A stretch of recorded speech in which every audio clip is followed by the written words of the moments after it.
Hello, everyone, and welcome to Log Kya Kahenge. This week's episode is titled The Colors of the World, and we will be talking about all that it encompasses. And of course, joining me are the wonderful sisters, Kinza Hey. and Manahil. Hi. I should also definitely point out that two of us are on a Zoom call because of this crazy virus. But yeah, so sorry and apologies for that bad audio if that comes through. So we'll go right ahead actually. And kind of like picking up where we were last week. Last week we talked a lot about our Black sisters and brothers who are in need right now. We talked about how their community is suffering and how we must put our problems aside for a bit and kind of come out and help them.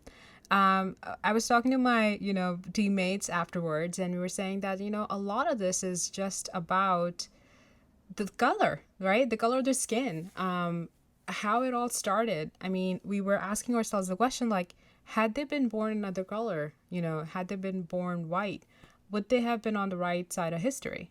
Would things have been different for them? And that led us to think about more colors. We started thinking of other communities that are literally represented by the color of their skin or the colors of their flags or what they've now come to be recognized by. So we went right into thinking like we should have an episode discussing the different colors of these different communities that make up our world. And we decided to start with us, and there's going to be two aspects today that we talk about every color. And those two aspects include, the kind of generalizations that people make when they see people of that particular color or from those communities, and why sometimes those generalizations are taken to be negative. However, we're going to show, much like we prefaced our episode today by our wonderful social media post made by Manahil and promoted by Taha, we're going to explain why these differences are actually strengths, why these generalizations are unfair, but then the things that we do get generalized for, they're actually exactly the things that make us unique together. So I believe that each individual has their own unique beauty, and that beauty comes from the cards that they were dealt, right? So the genetics and the biology that plays in there. Look, we were all born with different patterns, different skin conditions, different aspects, such as freckles, and I think that is beautiful in itself, just catapulting off of what we talked about last week, in that why do people get categorized by their color in a negative way. I think today's episode is more about taking that in a positive light, that the colors that we have on the outside, they do and they don't represent us as a human being, which is the most amazing conversation we can have. Agreed. So just kind of like thinking about, the different generalizations that are made against us or, about us as South Asians and as people who have brown skin. I know that the Pakistani and Indian community, we're very much taken up as one or seen as one. And so, an unfortunate generalization is, the smell of curry, or that you must be a doctor, or your parents must be super strict, or hey, like, are your parents finding a guy for you? Meanwhile, then it's so funny. I've literally been in like what, like, I don't know, over the years, like been in like 6 instances immediately where they're like, oh, you must be really good at like all that Bollywood dancing. And no joke, like somebody's actually tried to bust a move in front of me. Like that's like not even. Oh my god. Yeah. So but yeah, like I mean, just like we said before, it's a generalization, and it's not fair. However, these are also things that and if seen in another light, these are things that we're known by. So yeah, our food smells great. It is very strong. And these Bollywood dances or these like these musical sequences that you see are all are all unique. You don't find them anywhere else in the world. Yeah, I agree. But it's also kind of sad because of these generalizations, they limit us in terms of what people see us as. So, if say you're talking to an Indian or Pakistani director, a movie director, and you'll, in your mind, you'll think, oh, they are, working on Bollywood movies. But, who's to say they're not working on something in like Hollywood, or they're not making like a documentary or something, you know? So I think that these generalizations, that I don't know who came up with them or when they were set, but they definitely limit us in terms of what people look at us as. Like, not all of us are like engineers and doctors, like we've said before 1,000 times. That's why in a lot of these like unique, I want to say, school programs and stuff, you never see an Indian or a brown person in there. And when you see it, it like pops out and it's like, oh wow, what are they doing in there? It's like kind of funny. Exactly. Yeah. It's so funny how when we see someone's skin tone, we have like all these assumptions attached to them, especially when it comes to, in our experience, brown people or South Asian people. As soon as we see even one of our own, quote unquote, or if we see another South Asian person, we have these assumptions that their experiences are the same as ours. Right. That they have parents that wanted to become doctors and engineers. But what if they come from a family of celebrities and they need to carry that? Or they're a family of jewelers that need to continue that? I mean, it really all comes down to not making assumptions when you meet someone based on their appearance, based on their skin tone, especially. Right. Other than South Asians, we are going to cover other communities as well. Like we have Hispanic people, like Latino, Latina. We have Asian people, Black people, LGBTQ plus, and white people as well. I mean, I know that we haven't covered every single person on the planet, but we're going to go through these for the purposes of our message. So next, we're going to be talking about Latino culture and what are the presumptions for them, Kinza? Yeah, I mean, like, so, unfortunately, not a lot of people that I've come across, and maybe it's also because where I live, right? Like, I live on Long Island. It's literally, New York is meant to be one of those places where there are more tolerant people, where there is more generally, there's more general acceptance of immigrants. But even here, like, there have been, unfortunately, really a lot of instances where I've seen, maybe like, at the grocery store where I used to work, or even other places. First of all, there is literally like very less representation, in the kind of, especially in the kind of industry that I work in, the advertising or the creative industry. Not a lot of diversity, but in other spaces that I have come across, like Hispanic ethnicities around me, a lot of them are taken at face value to be, hey, they might be people who, are on government benefits, or they might be from like manual labor. Hey, do you know a landscaper that might be, I don't know what their name might be, but it always ends up with like a Jose or something like that. And I think that even just like saying those names like that and then tying them to presumption of like, some sort of like manual profession. I'm not saying that manual professions are bad. I'm not at all. What I'm saying, however, is that they might be completely somebody else and we don't even know. You're assuming anything from their name to their occupation. And it's so sad. I mean, whether you be Cuban, Mexican, Spanish, or from any other Hispanic country or South America, I think it's really interesting how their experiences differ from ours. Yeah. Because I understand that like the occupational assumptions transcend like all the communities, right. But I feel with Latino people, it's always like you're getting a lot of assumptions about the languages that I speak, the dishes that I like to eat. I mean, again, that transcends a lot of different communities as well. But for them, it's more about the occupation, about everything is manual labor, or it has to do with something that's not a prestigious degree, similar to Black communities and I'm sure many others. Yeah. And it's really upsetting to me that even now in 2020, we're hearing these things like, oh my God, he must be a Jose, he must be a Ali, he must be Tyreek. Like, what is that? Right. Where did we come up with this? And a lot of times they're also seen as like just undocumented. A lot of times that's the issue. And for like Latina, like women especially, they're seen as some people, like women who are, you know, just interested in having kids a lot of these Yeah. times.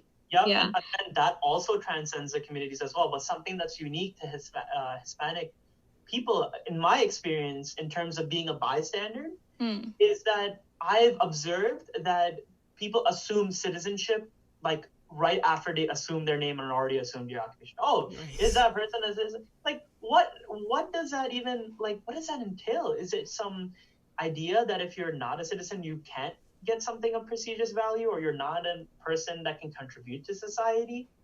It's another, ruler basically that society has just conjured, and now we're measuring people by that immigration.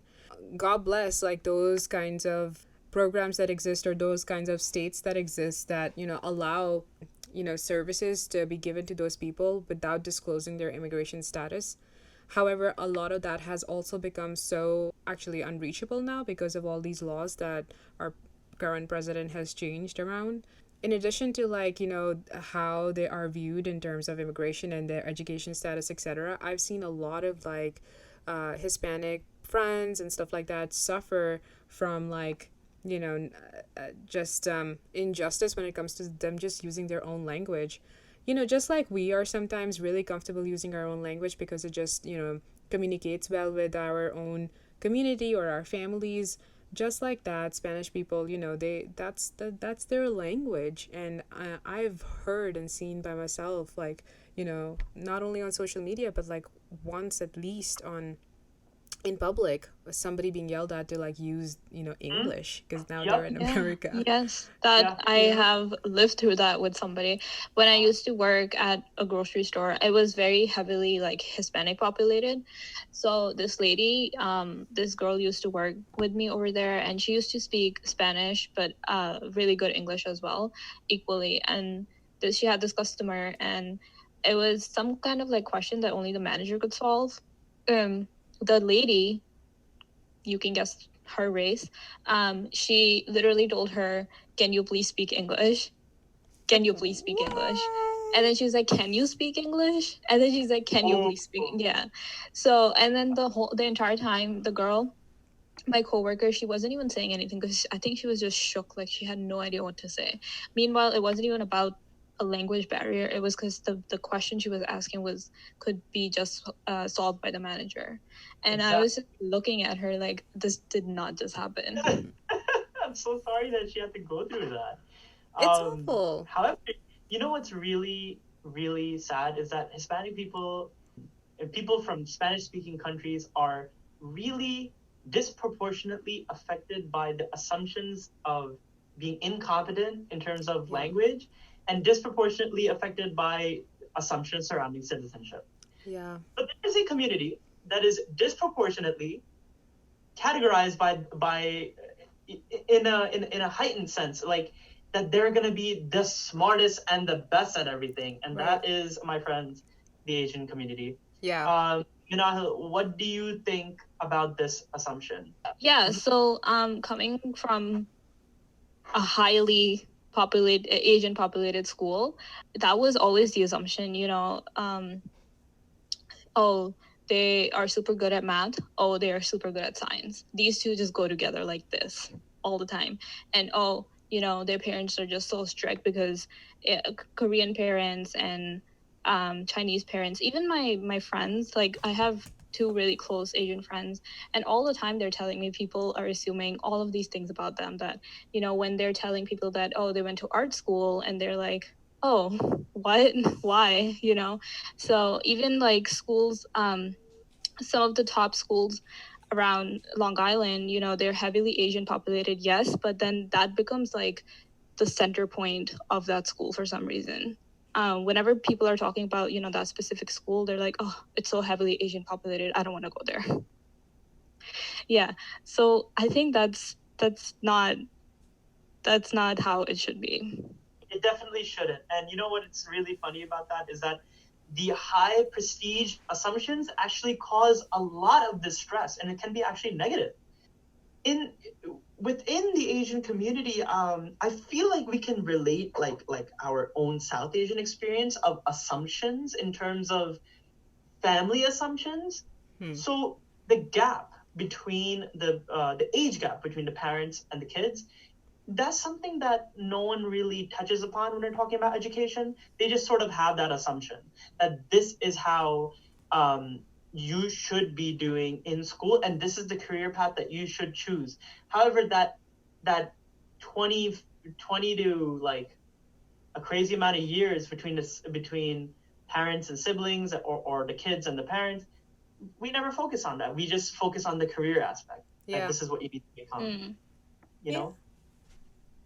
Yeah, no, I completely agree. And I think that, again, these generalizations that are just immediately made, to Minahal's earlier point, like it just kind of like, restricts yourself into thinking, even you're thinking about like who you can be, right?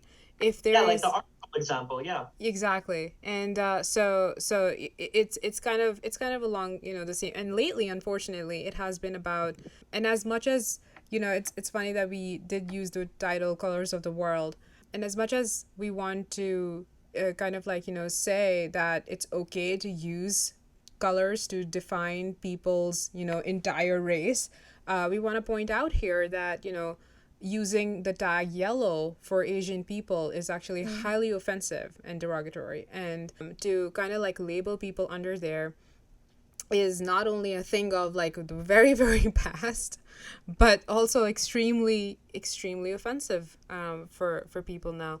Lately, unfortunately, it has been used synonymously with, the Chinese virus or coronavirus, which is so unfair. And And they're not even interchangeable. It's not even. I don't know why Chinese virus refers to this. Oh wait, no, I know why. It's because of a Right. really poor leadership and poor choice of words. But Unfortunately. yeah, I definitely see what you're saying. That like a lot of Asian people, especially Chinese, because of this virus, people automatically assume that they're going to be carrying the virus. Like, what kind of an approach is that? It's insane. I mean, when this first started, so many people were coming out, so many like Asian people were coming out with all of these stories about how they have been a victim of racism just because of this. Or microaggressions, like the weird looks that they get at the airport. Yes, and we've been there too. Yes, it's true. Or like my friend, she took the bus every day to school, and literally she told me one day that she was going, and she's really skinny, so people like sit next to her because there's more room. But apparently, like when this had just like started getting really bad, nobody was sitting next to her. Oh my God. Nobody. Wow. And she was like, I don't care, more room for me, but that's just really bad. And then on Twitter too, I saw so many hurtful comments. I mean, we've all seen them throughout this, and then there was this video of this like Asian girl eating some fruit, and then all the comments under there was, oh, she looks like she's in so much pain, she needs like some weird bugs to eat or something like that. And I was like, why do you have to say stuff like this? It's so mean. My God. See, like all of that stuff, and now that's like a generalization being made under like the color of their skin, or what they're saying is the color of their skin.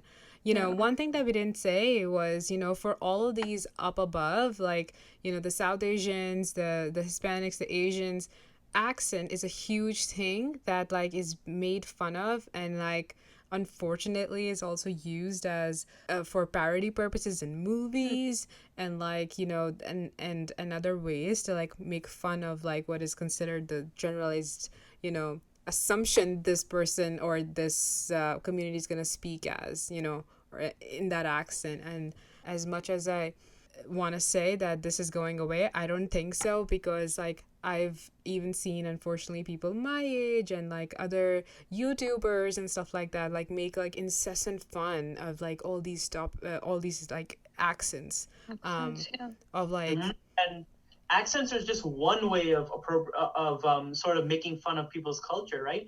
But Right. people appropriate Asian culture all the time. Look at our cuisines. Like, we think that the Chinese food that we eat is the same as the one is served in China. Right. It's not true. It's not authentic. I mean, I guess if you're going to a really nice, authentic one, I mean, now I'm getting hungry, but that's fine. But but in general, like, we define people by our experiences Yeah. around them, right? So we think the Indian corner takeout store and the Chinese corner takeout store, Yeah. like, oh, we basically have covered what they eat in that Right. country. No, Right. like, you have to be able to absorb more about someone's culture, especially when it comes to Asian people. Oh, yeah. Not everything is about what you think it's about, to Right. be quite frank. Yeah. And media and technology play into that with those assumptions. Absolutely.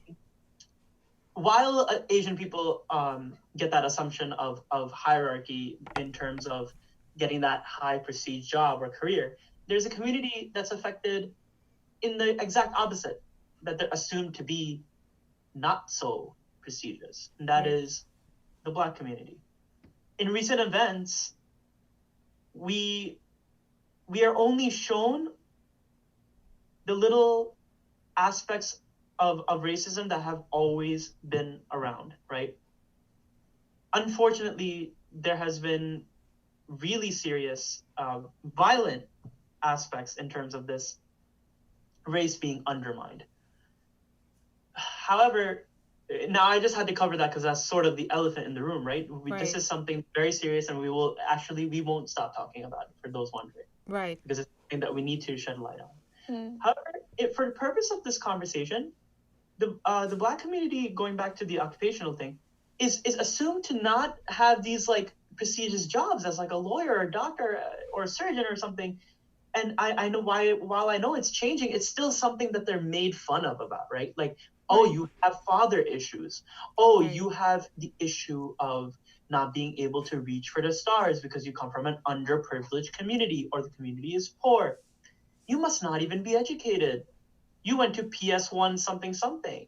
Yeah. Like, that assumption, it's me saying that in itself shows you how much of an influence Ye- even New York as a melting pot has had over my assumptions and my microaggressions towards the community. No, you're absolutely right. You're absolutely right. Like, we see these in movies all the time, right? Like, I don't know if you guys can see The Blind Side and all that stuff. Like, that is the I want to say the ultimate example that I have in showing, a successful Black story, but it all has the same beginning, right? Like, it all has that beginning of like, actually, as much as I hate to say it, okay, whatever, like a white woman taking a Black kid under her wing and like kind of like, taking it all up to, and now he's the successful CEO, etc. Like, I love that story because it's actually a real story, so I'm not gonna like, mess with that.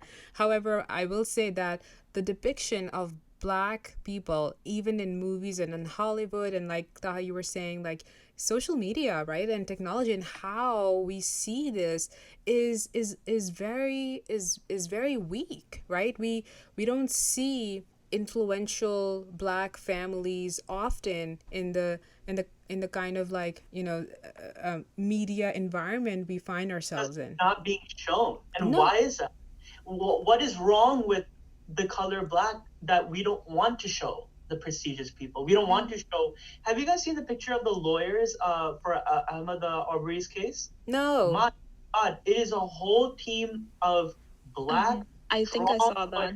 How beautiful was that Yeah. image? Yeah. But that's something you only see in independent, like maybe under the rug a little bit, or people sharing on social media, but that's it. In Right.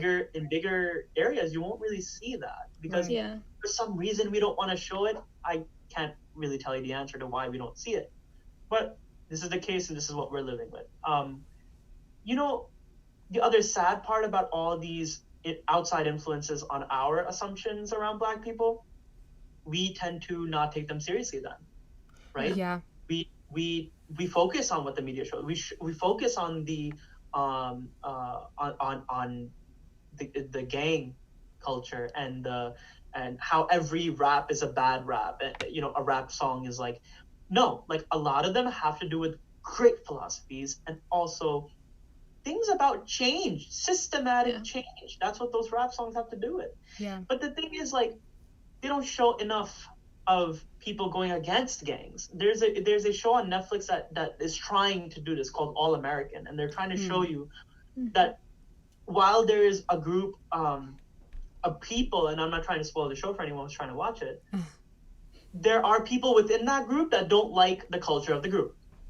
Yep. right? But they aren't highlighted in many movies, you know. Right. And I'm glad that this is Yeah. changing. Well, Netflix does a really Yeah. good job of sort of helping our cause. Yeah, Oh, another show completely. that really highlights the positive of the Black community is This Is Us. That show really, I again don't want to spoil it for anybody who wants to see it, but a couple they have children and they have triplets and they lose one of their children and they end up adopting a Black kid, and he ends up being the most successful and the most smartest and the most richest too, I think, out of all of them. I think that's a very good show to watch. It definitely highlights this topic really well. Yeah. And in that same vein, like, I feel like an important conversation that we need to start having with our people, like, within ourselves. And I know this is in the same kind of like, again, carrying over from like last week, is that, not you we shouldn't assume that we shouldn't go through a neighborhood or a school or something is because it's predominantly black, so immediately, Yep, it will be Mm, unsafe or something like that. yeah. exactly. It's For locking your doors in a parking lot when a Black person passes by, like what? Why is that deeply entrenched in our being? Like that, this is a necessary thing to do. I mean, full disclosure, like I used to be one of those people, and right. that was me when I was like 15 or 16. I used to be like, oh well, they showed these people bad, so that must mean all of them are bad. But Mm, upon higher education, which should be an opportunity for everyone, by the way, Right. yeah, my bad. But Right. upon higher education and upon like even just going through high school, my experience has changed because it was more like, wow, like that's not true about everyone, Yeah, right? Just like when exactly. 9/11 happened, Hmm. we didn't there was an assumption that all Muslim people are violent or terrorists or in a terrorist organization. Right. And when it hit me, then I was like, wow, then that also means that all of these other communities, the thousands of communities, don't follow the norm or the accusation that's made against them, Yeah. like thievery for Black people or terrorism for Muslim people. mm, It's just like, and God forbid you're a Black Muslim, Oh like my goodness. then you get yeah. like the double, right? And God forbid that you're Asian Muslim, or God forbid that you're part of the LGBTQ community and you're also Asian, Right. Oh right? my For goodness. God, you know what I Yeah. mean? We have a lot of work to do A in lot of that area. and girl, speaking of work, we have a lot of work to be done in all the communities, right? Right. Hmm. There's one community that is not a culture of sort of the race that you're brought up as or the race that you were born into. But this is another community that you're born into, but for love, right? Hmm. For who you identify as and who you want to love, right? So now it's the toughest of the groups and the communities in terms of talking about it or trying to shed light on their levels of being underprivileged, and that's the LGBTQ community. So there is an assumption about each community, right? As you said. But this one gets judged on a spiritual level, that sort of if you are part of this community, that you cannot be religious, that if you are part of this community, you're a freak, Yep. you were abused when you were younger, your XYZ name calling, or that you generally, if you have a lot of hate in your heart, you don't deserve to live. And unfortunately, in South Asian culture, Hispanic culture, Asian culture, Black culture, if you are part of this community, you are not welcome to have the identifier of your intersection. So you Right. cannot be a Black and part of the LGBT community, which is so sad. I don't even know honestly where to begin with that. It's so true, and it's something unfortunately that is so stigmatized to even talk about in cultures like South Asian cultures. So like, we're completely inequipped to even, start making sense out of this conversation. And unfortunately, much like, the religions that we're born into, or and it might be like Muslim or Christianity or like Jewish or whoever, right? Like, unfortunately, this has to be seen as like from a lens of humanity and not from a lens of religion, because just like we have discussed maybe in the past, and I know that we have discussed this as teammates, but this is such a personal issue of who to love that nobody can dictate this but the people in the relationship themselves. I feel like, Exactly. and unfortunately, like, you might not agree with somebody, somebody's choice of who to love, but is it really your judgment that matters? Not Mhm. Exactly. really. Yeah. But Yeah, I why would just like to say, is the I would problem? like to say a quick thing. For Hmm. any of our listeners who are part of the LGBT community, um, it's not a choice, because I was just using that in terms of a dialogue. Okay, we understand that LGBTQ is not a choice; it's something that you are born with, right? But what she is saying is that when we view it from our lens, like our South Asian lens or Hmm. something, or any of these other lenses, we view it as that, right? We view it as not a part of our identity, so then Mm. therefore it is a choice, right? Oh That's yeah, just to say that, oh, just yep. don't be that. Yeah. So why don't you like not be that? Like, okay, Yeah, I'll why just not? wake up one day and I'll like force myself to do something else. Sure. All right. Thank you so much.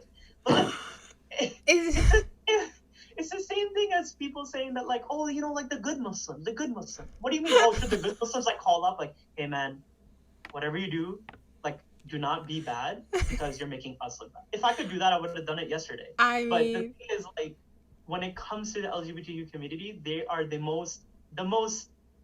have the most homelessness. They have the most like mental health issues. Why? Because people don't understand it's part of their identity. Okay, right. like just like Muslim is part of your identity, or just like Christian is part of your identity, or just like being South Korean is part of your identity, this is also part of your identity. And I feel like if you're more than one of any of these identities, then society starts playing, oh no, no, well, you can't be this and that.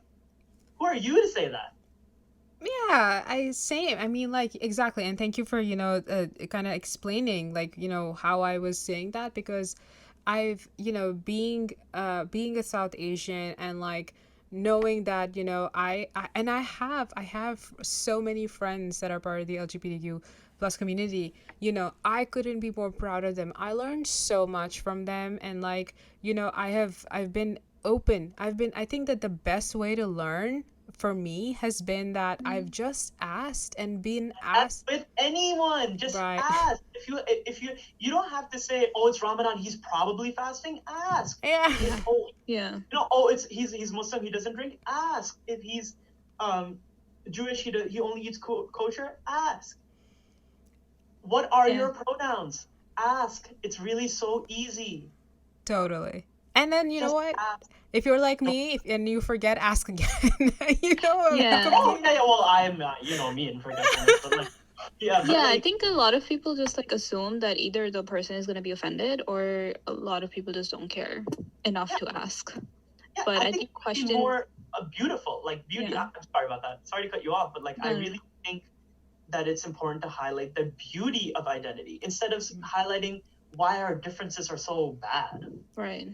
Yeah, and honestly speaking, like, that's exactly what we're trying to, like, do here, is like understanding that, log kya kahenge, or like what are people gonna say, is like eventually, in no matter where you are following in this spectrum of beautiful colors, it's not gonna matter to you as long as you're speaking your own truth. Like, I am not going to lie, like, I don't think that I was, as educated about the diversity that exists in our world before I started really looking into it. If you're always going to exist in a cube of like one color, we're, you're never gonna be able to see Yeah, one identity. Yeah, Mm. exactly one identity. And sorry, by color I really just mean, like, four walls that you choose to exist within. Of your brain, essentially. I mean, until and unless you don't really make that decision to learn from other people, to learn from other perspectives, where they're coming from, might not be able to see. And how can you expect others to learn about you, to be honest with you? Exactly. And how boring would the world be if everybody was a straight Christian male? Like, it's gonna be, you know what I mean? Like, and he happens to be also white. Like, you know what I mean? Like, what if we have someone who has different pronouns than yours, right? Mm-hmm. Or what you assume for them to be, and they're a black pastor as well? What's wrong with that? You know what I mean? Like, everyone's identity, it might be even more empowering to listen to his sermon, Right. my opinion. And also, same thing with, like, the identities that you have, right? The if they're unique, which they are for each individual, arguably, then it should be embraced, because guess what? If we lived in a really gray world where nobody had their, intersectionalities or anything like that, the world would be so boring. I mean, Yeah. I know we're taking a really serious conversation, but, like, think about how much fun it is to go to an LGBTQ club. Right. Think about how much fun it is to go to a Muslim davat or a party. Think about how much fun it is to go to what's that dance? The dance of the Hindu tradition. There is a dance. See, this is how you know you're incompetent. No. And if there was a Hindu person here, I would ask them. Oh. But go to. How awesome would it be to just experience everyone, Right. right? Or how beautiful would it be for everyone to attend a Sikh langar? Oh yeah. Right? Oh my God. Oh my God, those are the best. I must shout out to them, man. Right. That's one of my favorites. But Right. what if we just embrace the differences together? Yeah. What's wrong with that? Oh my Yeah. God, nothing bad could come out of that. And I wanna actually also talk about, a really beautiful part of our community, and that is the white people. That is the group of white people community. I mean, it is, we must understand that the people, the community that we exist within and live within, everybody has their, space. Everybody has their part to play. And there are some, Taha, you were just giving us examples of, like, all these awesome young white people that came and supported you today in your BLM protest. They were literally, in the front lines, and were kind of like, yelling back at their own people who were anti-protesting, against protesters. Yep. I mean, So, like, exactly. So the assumption that we have about white people is that they're all bigots, right? right. Like, but it's just not true. I mean, a lot of people I grew up with in our area. Just for the people who are listening, all three of us grew up in a similar area on the island, and for us, we had a lot of support from Caucasian people, right? And they were genuinely curious a lot of the times when it came to, like, Ramadan or who you love or how you're supposed to get married, arranged marriages. Like, there's just so many topics where they're just genuinely curious. However, because there is a lot of bad apples, especially nowadays with this whole with the Black Lives Matter movement, we're seeing a lot of the bad apples, and it's really tainting our view that what like the statement all cops are bad, or, like, all white people suck, like everyone's a Karen. Like, it's just not true. And sorry if your name is Karen and you're, like, literally not a Karen, because that's just, like, horrible. But that's like being Muslim and being named Osama. Yeah. But, like, same thing. Like, we believe that every white person, because of the notion that we're going with about assumptions, is bad. They're automatically like oh, they're gonna hate me because I'm different. No, it's just not true. However, we do need to highlight what is true and the facts, and that is how we highlighted the fact of being underprivileged when you're born something else other than white. So that leads us into our next conversation about privilege and how that exists blatantly when you are born white. Right. And and then in addition to that, like, any lighter skin color as well, especially Yeah, from like white passing, yeah. absolutely white passing, and especially within the context of, like, underprivileged communities, when you're in the minority within the minority. I think that when there is a certain privilege that exists, especially when you're born within that without having done anything, in genetics just play a part in it, biology and geography just play a part in it, and that privilege is not recognized, that unfortunately becomes an immediate path to like higher opportunities in life and like leniency where others might be punished more harshly, Yeah. and unfortunately like unfair passes, unfair Mhm. chances at things. At opportunities, at attraction. When we touched upon beauty and how black is not beautiful. That Mhm. notion that white is more beautiful. We covered that notion in the last episode when we talked about Black Lives Matter, and when we talked about in previous episodes before that about the Fair and Lovely complex in terms of the South Asian community. Right. But what happens is that when you're not faced with those aspects, you believe that you can do anything, right? But we have the repercussions. We know what it's like not to Yeah. be, uh, uh, um, born white, right? So that's why we can talk about it. But it's important for a lot of white people who have privilege to realize that you must educate yourself, right? Yep. To recognize your privilege. Absolutely. And honestly, like I've seen one interesting example that like just happened in the last week, and I think this week, like Alexis Ohanian, who is the CEO and founder of Reddit, he actually resigned. He's a white person married to Serena Williams, and a father of their kid. And he literally said, he's like, I want to be able to answer my daughter in like 20 years when she asked me what I did during this time. And he's like, I stepped down as one of the board members. He resigned from his post and made place for a black person to be Mm. promoted to his place.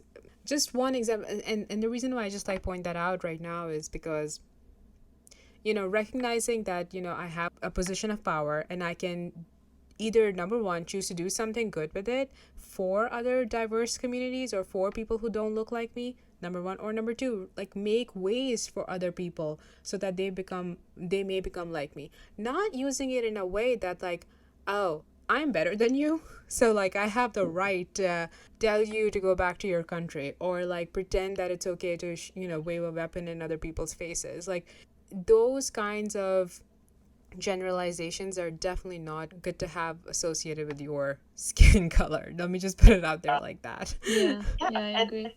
I feel like people who aren't white have to sort of work to get their empowerment. So Right. like this badass like feminist hijabi has to like really work to get her voice out there. Oh Mm. yeah. Then you get someone who doesn't have to do that. Like you have someone who became an Instagram influencer and has all these followers and brand deals and money because of the color of her skin, and Right. and because she's not doing she doesn't have to push as harder as the other people like that black trans man who has to promote himself. So what white people can do to help check their privilege is empower others, Yeah. right?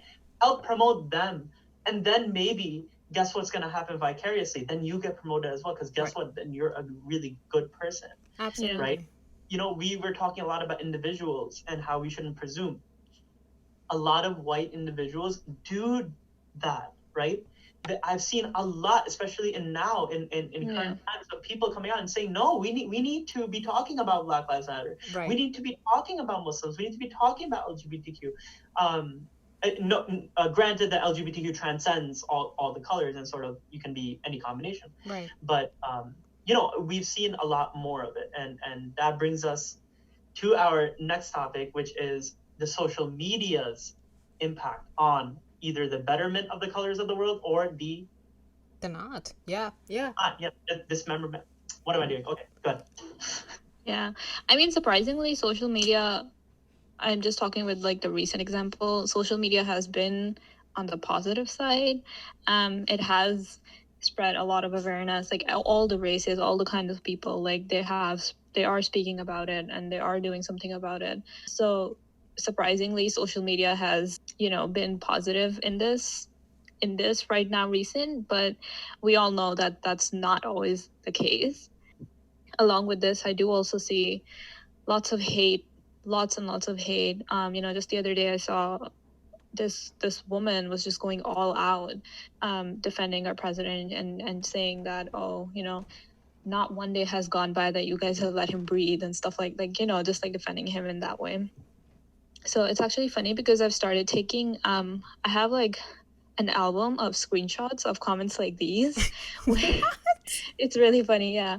I can read them out to you guys like later. So I just like go on Instagram and like just screenshot these comments because they're just so funny, you know. So it's really in the end up to you how you use like your social media platform and technology I'm so pertaining happy. to that. Yeah. I'll show you guys. I I'll show look you. forward to seeing this. Oh my God. No, You know, you. we all have meme folders, but you know, this one has a roast style Trump folder, and I Yes. want to share it. I will get it printed. But that is awesome. I will send it to you. Yeah, and that on that note, just backtracking just a little bit, just a minute back. Mhm. Not that doesn't mean that like all white people support Trump. Like that's one thing that I've seen like overseas that people think as well. Mhm. Anyways, going back to the social media thing, there's this other side of culture in terms of the color that you were born with that can be either highlighted or belittled with social media, right? So there's a lot of people who use social media to promote their pages or, well, obviously, but they do it in a way that they don't know vicariously hurts the other people. So in terms of defining what it means to be beautiful. Oh, a hot TikTok guy looks like this. White skin, six-pack abs. A swimsuit model on Instagram is the only way that she can attain this, this, and this. So we have like these notions of beauty that come from social media surrounding color and the way that we should look. Right.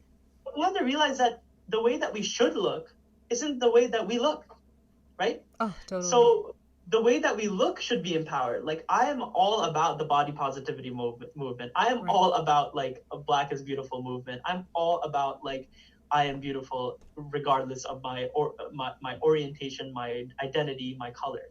So that can be either ruined or it can be promoted by social media. So that's a really interesting aspect that we have nowadays. However, this cycle of love, hate, it's been something that's been happening for years, ever since the human race came to be. But, you know, technology exacerbates it. Oh, completely. And honestly, like, to your point, like, you know, you start living up subconsciously, even if you're not making like a, you know, an effort to, you know, maybe like be like that model or whatever it is. Subconsciously your brain is working towards that beauty standard that has just like been, you know, just put in front of you. And that's what media is, right? Like who or what influences us. Like imagine living in a bubble without any social or news. I don't know what you would do. I have no Like clue. Jared Leto. Oh my God. Okay. I don't know if you know Oh, I'm leaving. Okay. I would do anything to live like him. And he's very good looking. Oh, right. Yes, that's true. Yeah. But you do know he did not know the virus existed until like 2 weeks after it existed because he was at a retreat. He was out on like a mindfulness meditation retreat, Yes. which gives me so much more respect for them. We stand mindfulness. We stand Totally. people who are for meditation, especially if they're that good looking. Okay, but see, I'm doing it now. Like the notions of beauty, like they're biases, right? What if this beautiful person that I think is very good looking does something and it doesn't align with my morals? What then? Oh yeah. Should I change my morals or should I change who I like? You change who you like. There's only one answer to that question. You change who you like, because the thing is, it's not about the outside all the time. It's about the interconnectivity between being presentable and beautiful in your own skin with a character behind that. Or soul, right? Oh yeah. Wow, we really covered a lot today, guys, and I believe that this is a topic that is going to be very near and dear to a lot of people. Absolutely. And I want to point out here that, you know, us as LKK, we're making a commitment to kind of highlight a post, a story, or something, a feature from, you know, a diverse community moving forward every week. This is our little way of saying that, you know, we are not ending the conversation and we're not forgetting the conversation that arises out of important movements like the Black Lives Matter movement or, you know, other unfortunate, I want to call them, stigmas that exist in our society. And the reason we want to do that is so that we can work towards constantly, towards ending this, right? Like it shouldn't be every day that like we have to do a movement or a protest just for basic human rights. So it's our ongoing effort for that. And yeah, I had so much fun talking about like how just generalizations based on the color or shade of somebody's skin can like put them at a disadvantage. Mhm. But at the same time, like that's what makes that particular community unique. And Taha, I want to point out is something that you said before as we were talking about this, that embracing each other as a fabric that comes together, these different fibers of community that comes together as a fabric is exactly that. And it reminded me of something like super cute, like I don't know if you've ever seen like patchwork quilts. Like they're like Yeah. Yeah, Obsessed. yeah. they're like So cute. super cute quilts. And I was just thinking of that when you said that. I was like, oh my god, we're all just a big giant patchwork quilt. So, Yup, yup, exactly. But some unfortunately want to put holes in it, right? yeah. So, unfortunately, that's the case. Yeah. But like, God forbid, we are a person of color, and then you're like, you have a socio-economic gap, or educational gap, or a Right. gap, a societal gap created if you identify or was born as the LGBTQ community. Right. Like, seriously, like, why is that other parts of our identity disproportionately invalidate the other parts of our identity? Like, why can't we be a whole person with all the parts? Why do we have to play the parts? Oh, totally. Yeah. I agree. Yeah. Right? Totally. I guess that's an ongoing conversation, and we're happy to be part of it. We're lucky to be a part of it. I know that, I was actually reaching out to a couple of friends the other day, and I was just saying that, hey, you know what? If you guys have any ideas or like particular, things that you want to talk about, and it actually, those conversations made me realize that even getting to a stage of acceptance to talk about mental health and uncomfortable conversations in the community is in itself a sort of like a privilege. You need to be in a particular mental health space and kind of like an educational space, and even a comfortability level within your own own skin. Embracing the skin that you were born with, and the brain and the mind and body that you're born with, is it's a work in progress. And I don't think that it's something that somebody just accomplishes overnight or even till the day they die.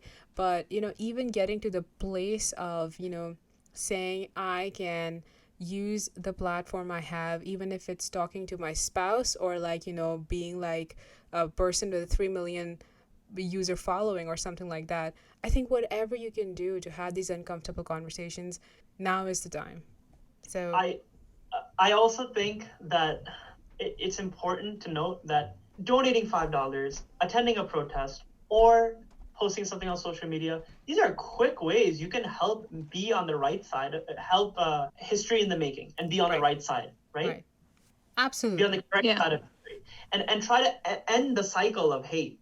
Yeah. Is little steps. Like, you would be surprised how much your $5 or walking, or even walking for cancer. Like, look, have you seen the turn up on these things? Like, it's beautiful. Yeah. Or posting something. Nowadays, guys, we all have a freaking computer in our pockets. Right. You can Yeah. literally, I don't care if you have 4 followers, you can spread awareness about something. You post that on your story, or you make a post because it might ruin my aesthetic. It doesn't matter. If you post it and those 5 people say it, those 5 people are going to tell someone else, and then they're Yeah. going to tell someone else.